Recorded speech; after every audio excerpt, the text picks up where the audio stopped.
have a couple people joining, so I'll wait just a second.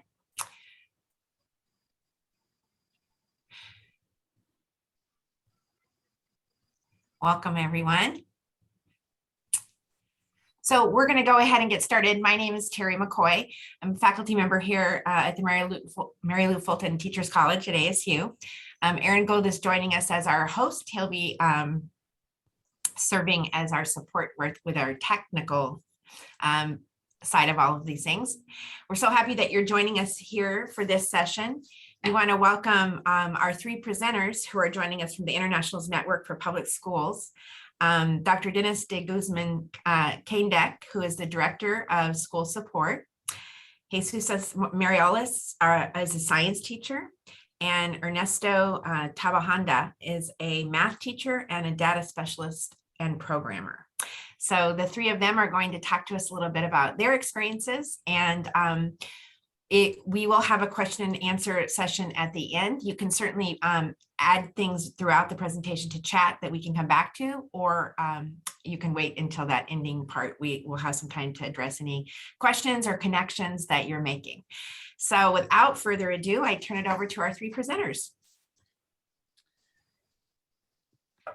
Good morning, everybody. I'm Dennis de Guzman Kaindek. I'm the Director of School Support, as introduced. Today, we're going to be sharing a little bit more of our work with the Internationals Network. I'm going to share my screen.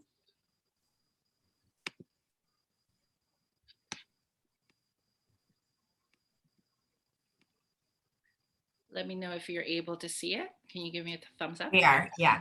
Great. So good morning. Today I'm joined by two of our amazing teachers from one of our schools in New York City, International Community High School. We have Miss Jesus Mariolis and Mr. Ernesto Tabajanda. So here's a rundown for our time together. We'll start with our intro to the work of Internationals Network, which covers items 2 to 5, and then we'll hear some student voices. And then we'll have an opportunity to hear teachers' perspectives, and we will end our session with some Q&A. So who are we? You're probably wondering, what's Internationals Network? We are a national nonprofit organization that partners with school districts across the country to design and support programs for recently arrived immigrant students and refugees. Our goal is really to provide quality public education for recently arrived immigrant students by growing and sustaining a network of our schools across the country to really share some of the best practices in influencing policy at a national scale. Our work has yielded success in student achievement metrics, as well as a holistic and supportive student experience. Students have reported high levels of belonging, sense of community, and feeling that they matter and seen as learners and individuals. Additionally, in terms of student success, international high schools on average have performed across graduation rates, college enrollment rates, and college completion rates better than the national average. So some of the data speaks to that. Now, in terms of the last 2 years in the pandemic, we have shared some of our learnings and key findings from our international schools across the country in times of COVID. And you can find these published reports on our website at internationalsnetwork.org. So we are currently in 30 different schools in 7 states in partnership with 11 school districts across the country. States represented include California, the DC, Maryland, Virginia region. We have New York State as our biggest portfolio, with 16 in New York City and 1 in Buffalo. And we also have a program in Minneapolis. Currently, we just expanded and opened our partnership with Passaic in New Jersey, as well as Los Angeles Unified School District. In terms of our student populations, they speak over 100 languages, and we are represented across 131 countries across the world. So to think about our work, I want to talk about our core principles. And these core principles really is the crux of our work as a network and really talks about our internationals approach. Our 5 core principle guides our programs across the country. These big ideas are part of every program's ethos and implemented within their local context. So we have heterogeneity, experiential learning, language and content integration, localized autonomy and responsibility. And specifically, I want to anchor us on the O, which is the one learning model for all. Now, this principle speaks to how the model for adult learning in the school mirrors that of the student learning happening in the classrooms. At the network level, principals and APs also collaborate with one another through network-wide leadership meetings. And educators across schools visit each other's classrooms through our network-wide inter-visitation opportunities. When we think about adult learning and its intersection to teaching and learning in our schools, I'm really going to draw from Richard Elmore's work on the instructional core. For our network of schools, we can think about the instructional core in another way, specifically regarding teacher teams. So in his work, Elmore refers to the instructional core as the relationship between the teacher, student, and the presence of content. And that these elements, not the quantities of any of these elements, determines the nature of instructional practice. At the center of it is really the instructional task. It's what the students are being asked to do in the classroom. However, in our context, however, when we think about our work, we reframe this instructional core as the relationship between the teacher teams and the cohort of students in the presence of English language development taught within their content. At the crux of this work is really the project, whether it's interdisciplinary, multidisciplinary, that students are being asked to engage in and perform in the classroom. And this configuration of the instructional core presents and emphasizes how team expertise is distributed and shared, not just as a grade level team, but also as a larger school community. So how, you might be asking, how does the core principle, instructional core, how does this manifest in the classroom? Can it be viewed through the lens of essential practices? So the way we think about this is our essential practices can be organized in multiple ways. So the 4 areas we'd want to focus on are structures, culture and values, governance, and pedagogy, curriculum, and PD. And what I've highlighted here is to specifically show how the structure of teacher teams exists in these areas. So you could see that the teacher teams really influence in many ways the different areas and dimensions of the school, whether it's at the structural level, whether it's the culture and values aspect, or in teaching and learning in general. At this point, let's hear from our students about their experiences at International High School and how they are supported in their school communities, specifically from their teachers.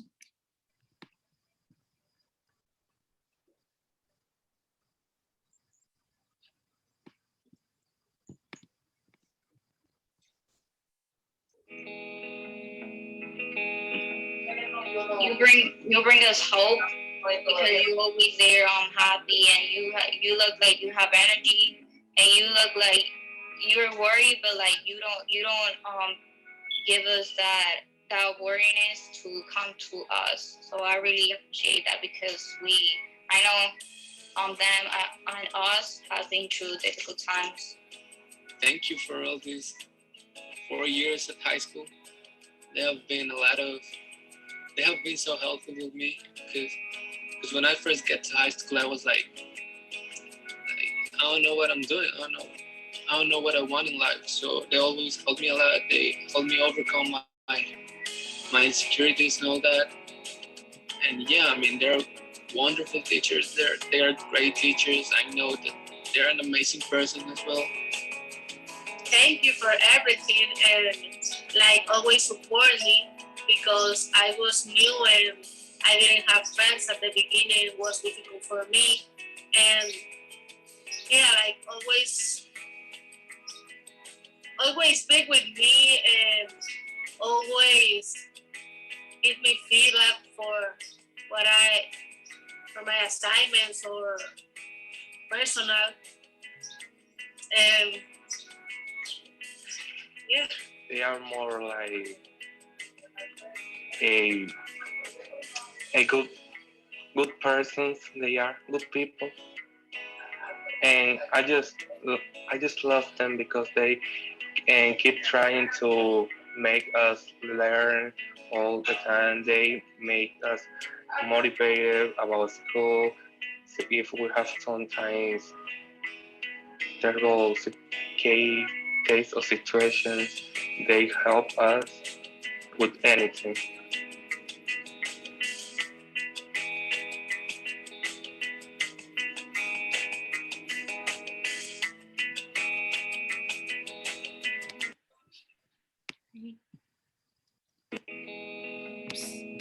Sorry. All right, so at this point, I'd like to introduce two of our esteemed educators from one of our international high schools, International Community High School in the Bronx, South Bronx. We have Ms. Jesusa Mariolas and Mr. Ernesto Tabahonda. So for this piece, we're really going to think about unpacking teacher teams in the context of the international schools. So the 4 focus questions that they'll be kind of speaking with you about are the following. How often do teacher teams meet and for what purpose? How do teacher teams support students? And how does a teacher team structure support your own and your fellow colleagues' growth as a teacher practitioner? How are teacher teams involved in school-wide decision-making?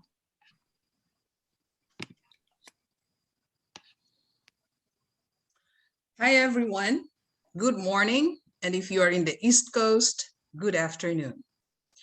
I am honored to be part of this workshop alongside my colleagues. So how often do teacher teams meet and for what purpose? To answer the first bullet point question, I would say that our teams have been effectively purposed and organized and have provided an infrastructure for continuous improvement for our staff and our students. Leadership does not reside with one individual. We have a team leader who facilitates the meeting and writes the agenda. We recognize that, but we also acknowledge the fact that everyone else on the team has a role to perform. The team encourages each one of us to develop and lead programs within the team and across the school, depending on our expertise. And in these short or long-term team activities, we focus on our goals and work together to achieve these goals. We meet twice a week, and I personally look forward to each meeting and actually do not feel obligated as if I am just attending another meeting perfunctorily. Every meeting is meaningful for me. We discuss student cases and brainstorm ideas on how to best approach its case based on data from anecdotal observations, student work, or assessments. We write lessons and assessments together as part of our interdisciplinary curriculum writing project. We visit each other's classrooms and provide low-stakes feedback to each other.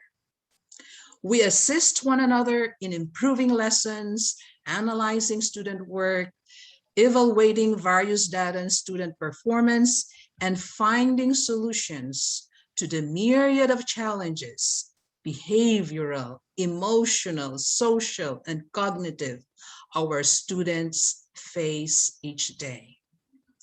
To make the story short, student achievement is the bottom line for everything we do as teachers, individually or as a team. How do we ensure that all members are seen, heard, and held accountable? The team structure paves a way for us to be seen, listen to our concerns, respect the accountability, and to problem solve together on what is the best solution possible on any given problem of practice we may have every day we meet as a team. We ensure that each one of us, member of the team, support our professional growth in a variety of avenues of teachings and learning that pertains to technology advancement, instructional resources that we can use and adopt team-wide, the implementation of literacy instructional strategies to ensure that language, skills, and content areas are addressed in our lessons activity. We value the contribution of all members of the team, novice or experienced teachers, as we collaborate, share best practices, and turnkey professional development highlights from a variety of workshops we actively participate at the International Network for Public Schools and other educational organizations we are affiliated with. Our interdisciplinary teams value the cycle of learning, that is to plan, teach, assess, and reflect to improve our teaching practices and the learning experiences we provide to meet the learning needs of our individual students. Next slide, please. So how do teacher teams support students? 89% of teachers at our school surveyed in 2020 by the New York City Department of Education said that we feel responsible that all students learn. So this same sentiment pervades the teams.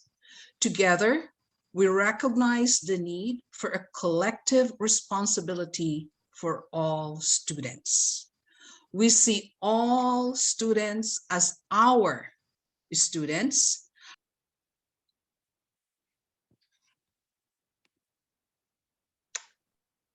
You're muted, Ms. Didi.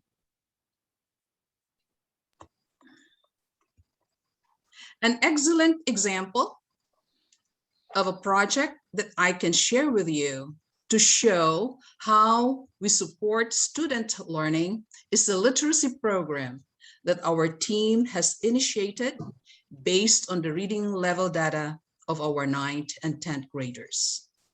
Amid the pandemic and the lingering effects of unfinished learning and learning loss, public education is a challenging place to be in these days.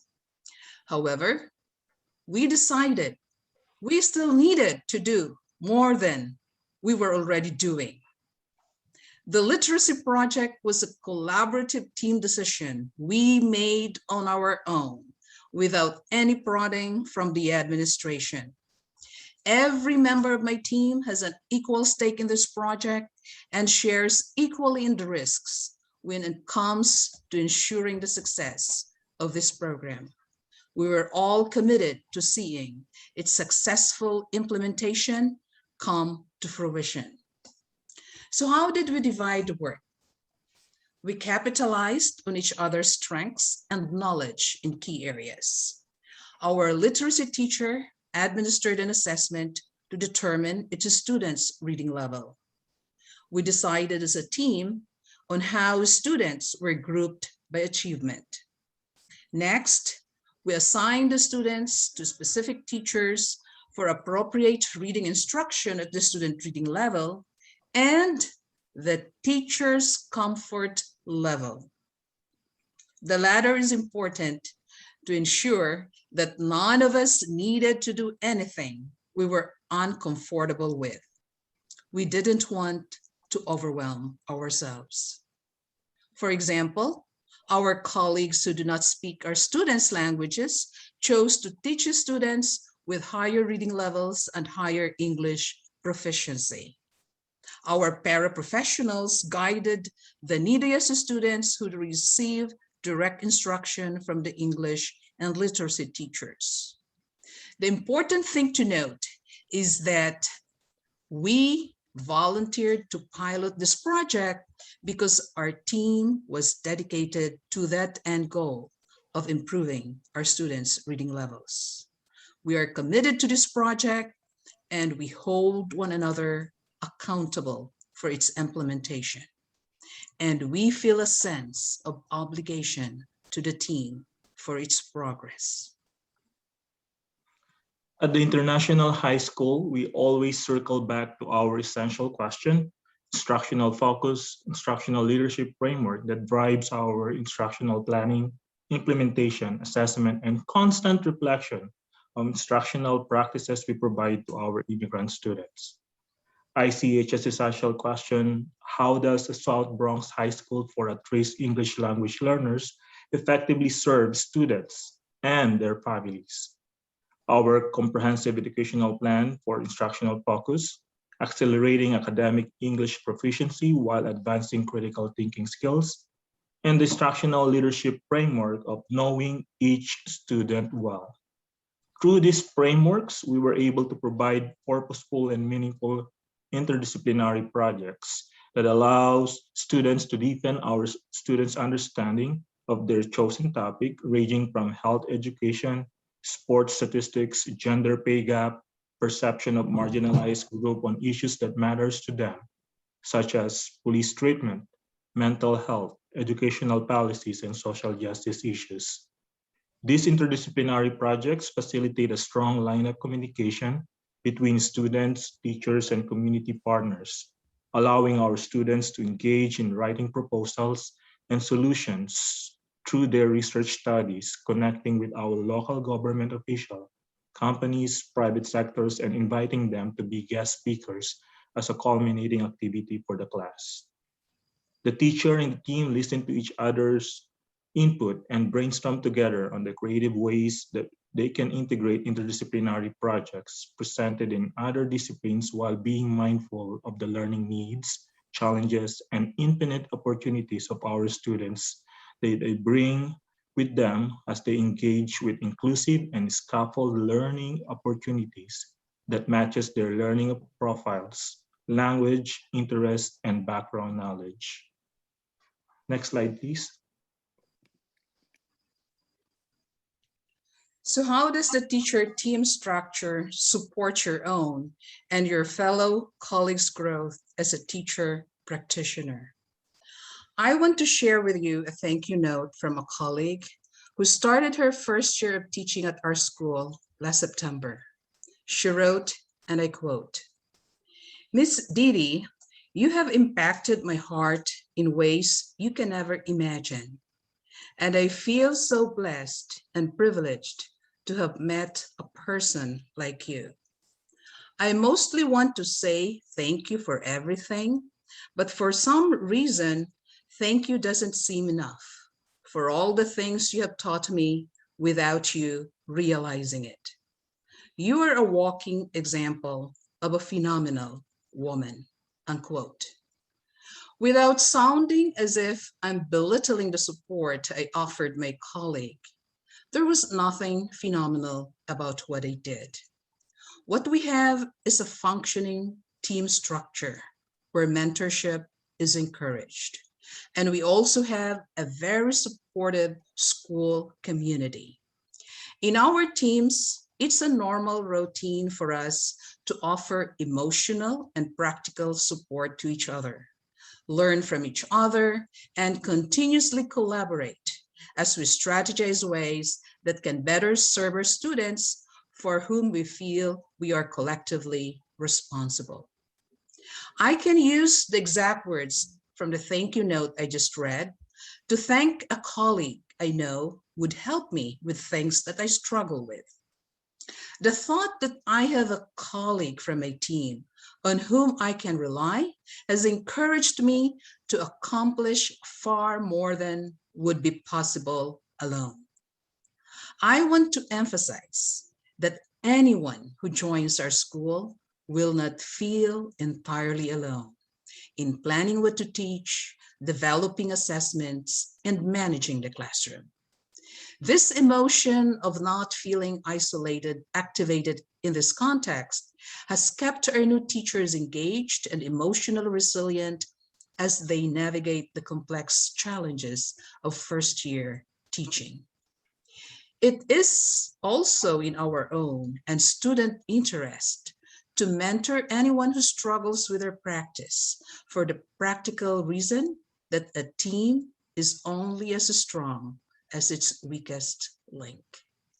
To quote Phil Jackson, he said, the strength of his team is its individual member, and each member's strength is the team. I can still vividly recall how essential it was for a novice teacher like me when I first started working at the International Network for Public Schools. That was more than a decade ago. We participate in a class where the majority of the participants are non-French speakers, allowing us to put our shoes on the immigrant students while learning the lesson in a new language. These experiential teaching moments opens a lot of questions and at the same time providing us to collaborate with one another, to problem solve together, and harvest creative ways on how to facilitate instruction that address the various learning needs of our students by capitalizing on their cultural background, interests, curiosity, and reflecting on the effectiveness of the research-based teacher moves at any given moment of the lesson development. There was a saying that we rise together by uplifting each other. In our school, we ignite curiosity among us and foster sustainable collaboration while holding on our instructional focus and framework at the same time. This school year, we decided for our team to focus on the following. First, the integration of the social action approach projects in our respective disciplines. This includes a social justice unit that incorporates students' topic of interest, knowledge, and skills to integrate multiple connections between and within subjects. We plan together to ensure that there are in-depth connection of interdisciplinary projects that facilitate students' independent critical thinking skills. This social action project is parallel with the integration of cultural, responsive, and sustainable education principles. In our school, we define culturally responsive, sustaining education as a curriculum that allows students access to uplift their identity, respect their cultural background, and advocate for agency through a well-developed and facilitated learning environment promoting social action approach. Secondly, we share common teaching practices to incorporate language development in every subject area. Our students experience literacy skill in all subjects, ranging from academic vocabulary, sentence prompts, to argumentative essay and research study and scientific writing. All teachers incorporate research-based ESL instructional strategies that are harvested from the ongoing support from the INPS, the International Network for Public School, and other educational affiliates.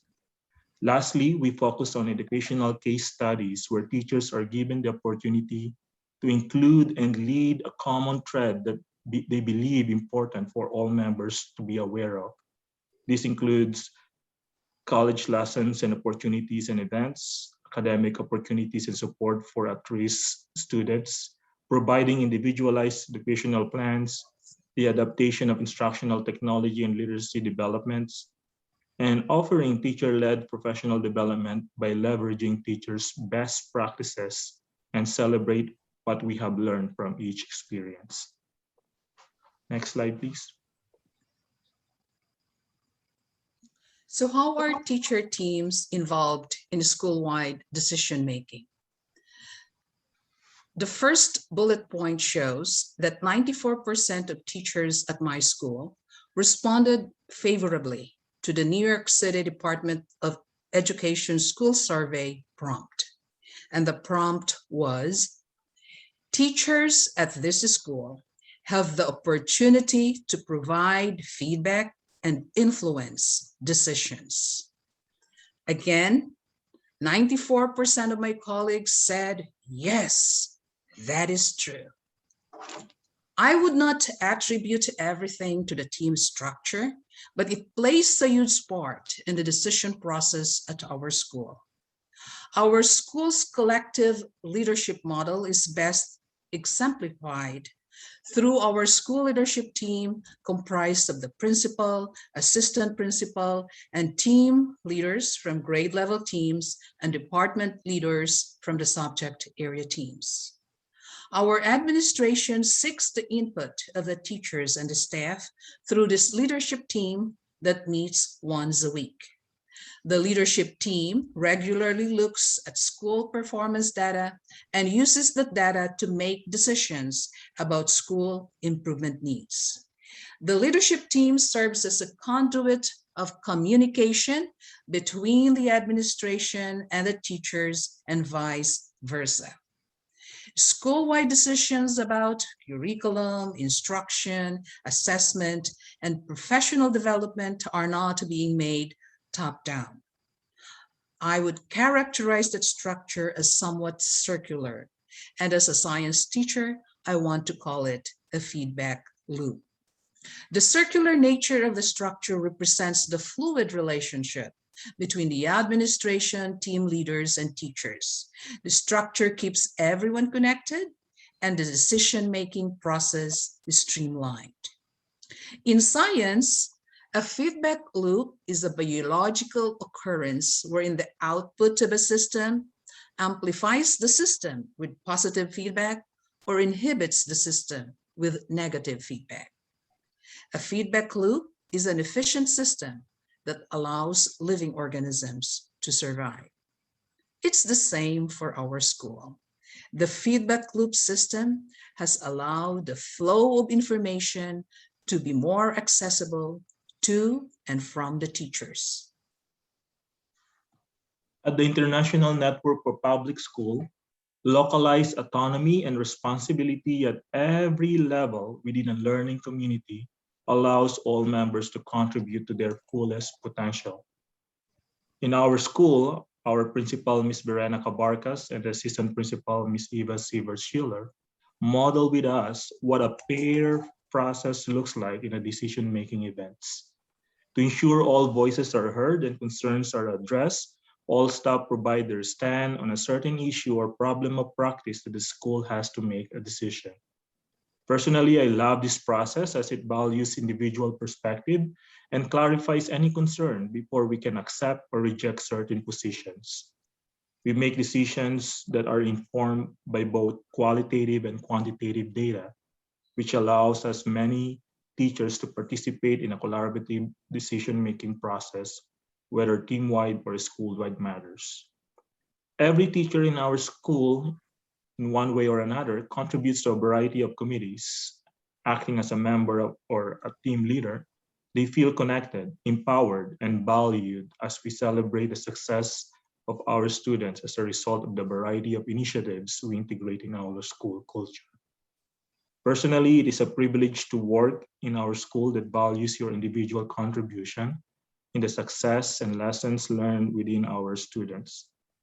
Wearing multiple hats in a small school like us, as a math teacher, data specialist, programmer, liaison officer in special education services, and career development and occupational studies, I am connected with my colleagues as there is a constant communication that you are feel valued and respected as you bring your ideas on the table to problem solve and grow professionally together.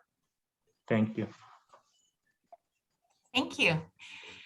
So we have about 10 minutes for to address some of your questions or connections that you have or have made. And we invite you at this time, if you're able to join us through video, and you can either share in chat or just unmute and ask your questions.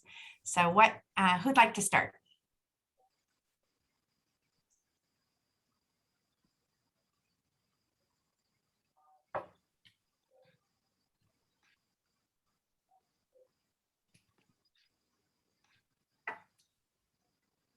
I'll throw out a question that some have asked in the past in terms of, and this is for any of the three of you. How did you, when you began moving towards this model, and if you were talking to somebody who was considering that, what would you say are some good first steps? I think in terms of, like, we do our work around school design. And when we think about implementing the model at a site or a collaboration with a district, one of the things we do is a needs assessment, where we take a look at what's currently at the school, what are some of the strengths, what are some of the areas that would need more support, and really thinking about that. And we get granular to the classroom level. We observe the different kinds of the teaching practices, and at the same time, the dynamics of the team. Is there currently existing structures that could be capitalized, could be more optimized? Are there ways to organize? Are there barriers to those organization? So I think it's very important to recognize the different ways that schools organize themselves. And it's very critical that if team structures is a high value, that needs to be reflected in the scheduling and the way in which it manifests in the artifacts of the school, right? So there's a belief system, but there's the actual implementation in reality and what that looks like. And so I think those two needs to go hand in hand, that if collaboration is valued, that needs to be seen in the schedule as an example. Thanks. Question. Marshall is asking if the team teaching model is just for the interdisciplinary projects, or is it for all of the teaching at the school?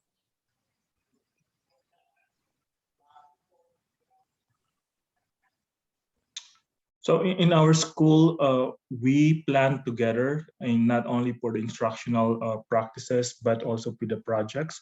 The interdisciplinary discipline meet twice a week to collaborate and present their material so that others can see, hear, and recommend on how to integrate their proposal within the department that is comprised of the math, science, English, social studies teacher.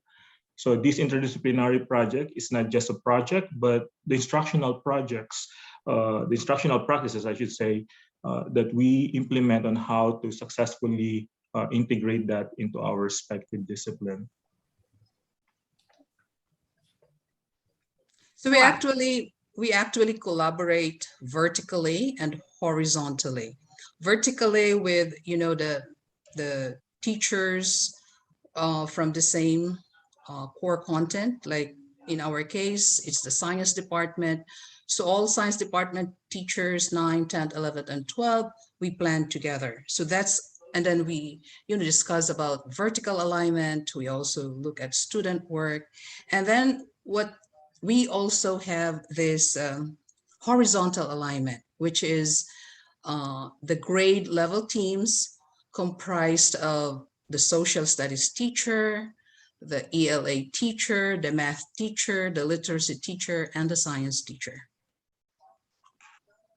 Thank you. Who else?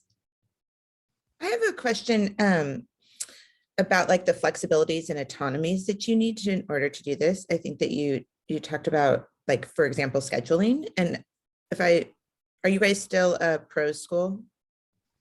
Yeah, they're still a pro school. That's what I thought. So I'm curious, like, what specific autonomies is International Community High School using in order to be able to use this more collaborative model?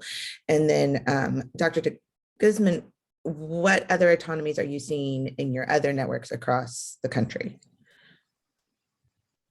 I'll let the two teachers speak around the way you guys do SBOs and all of those pieces as well.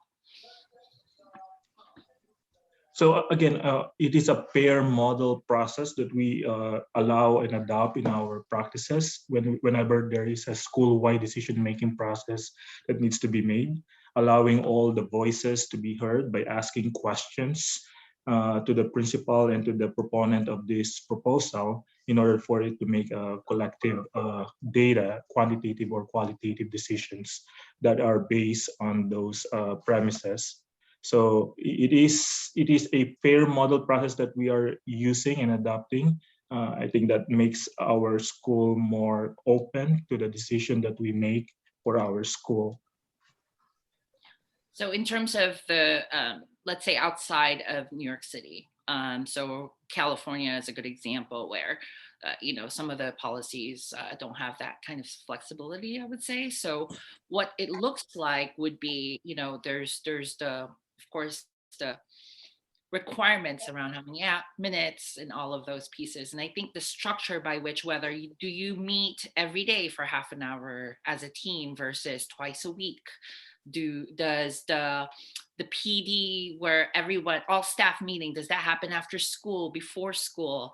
Those are all community driven conversations that is proposed to the team leaders, and they kind of make those negotiations and kind of like those agreements as a community.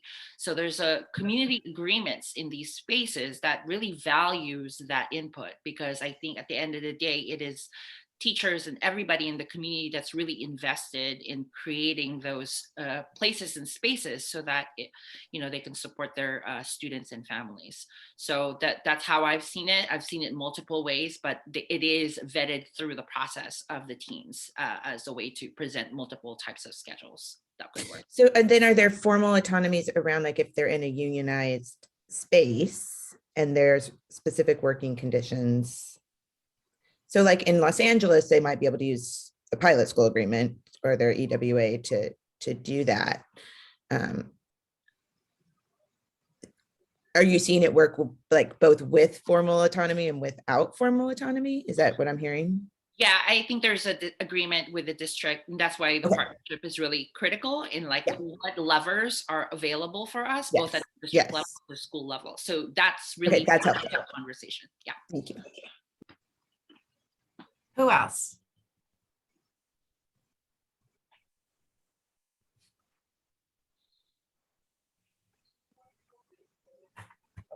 Well, we are actually nearing the end of our session. So we want to thank, first of all, our three presenters. It was very thoughtful and engaging presentation for us, and for all of you taking the time to join us for this session.